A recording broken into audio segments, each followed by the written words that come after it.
during the ride back to the White House, President Trump still demanded to go to the Capitol. Here's what Kayleigh McEnany, the White House press secretary at the time, wrote in her personal notes and told the committee about President Trump's desire to go to the Capitol after returning to the White House. When you opposed wanted to walk to the Capitol, was that based solely on what the president said during his speech, or anything that he or anybody else said afterwards? So to the best of my recollection, I believe when we got back to the White House, he said he wanted to physically walk with the marchers, and according to my notes, he then said he'd be fine with just riding the beats. But to the best of my recollection, he wanted to be a part of the march in some fashion. Okay, and just for the record, beat refers to the presidential limousine? Yes. President Trump did not go to the Capitol that day. We understand that he blamed Mark Meadows for that. So prior to leaving the rally site, when he got off the stage and everybody was making the movement back to the motorcade, I had overheard Mr. Meadows say to him then, as I had prior to Mr.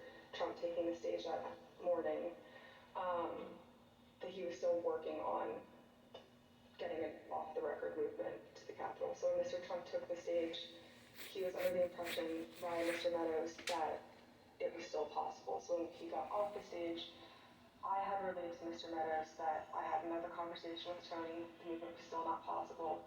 I'm happy that Bobby didn't pull it off for him and that Mark didn't work hard enough to get the movement on the books. In the presidential vehicle. It was not the first time that the president had become very angry about issues relating to the election. On December 1, 2020, Attorney General Barr said in an interview that the Department of Justice had not found evidence of widespread election fraud sufficient to change the outcome of the election. Ms. Hutchinson, how did the president react to hearing that news? Around the time that I understand the AP article went live, I remember hearing noise coming from down the hallway, so I poked my head out of the office. I saw the valet walking towards our office. He had said, "Get the chief down to the dining room, the president wants him." So Mark went down to the dining room, came back to the office a few minutes later. After Mark had returned, I left the office and went down to the dining room, and I noticed that the door was propped open and the valet was inside the dining room changing the tablecloth off of the dining room table. He motioned for me to come in and then pointed towards the front of the room near the fireplace mantle and the TV, where I first noticed there was ketchup dripping down the wall and there's a shattered porcelain plate on the floor. The valet had articulated that the president was extremely angry at the Attorney General's AP interview and had thrown his lunch against the wall, which was causing them to have to clean up. So I grabbed a towel and started wiping the ketchup off the wall to help the valet out. And he said something to the effect of, "He's really ticked off about this. I would stay clear of him for right now. He's really, really ticked off about this right now." And Ms. Hutchinson, was this the only instance that you are aware of where the president threw dishes? It's not. And are there other instances in the dining room that you recall where he expressed his anger? There were several times throughout my tenure with the Chief of Staff that I was aware of him either throwing dishes or flipping the tablecloth to let all the contents of the table go onto the floor and likely break or go everywhere.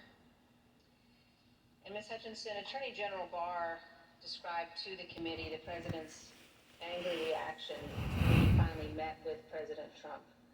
Let's listen. And I said, "Look, I know that you're dissatisfied with me, and I'm glad to offer my resignation." And then he pounded the table very hard. Everyone sort of jumped, and he said, "Accept it." Mr. Chairman, I reserve. Gentlewoman reserves. The chair requests those in the hearing room to remain seated until the Capitol Police have escorted our witness from the room. Pursuant to the order of the committee of today, the chair declares the committee in recess for a period of approximately 10 minutes. We have been listening to the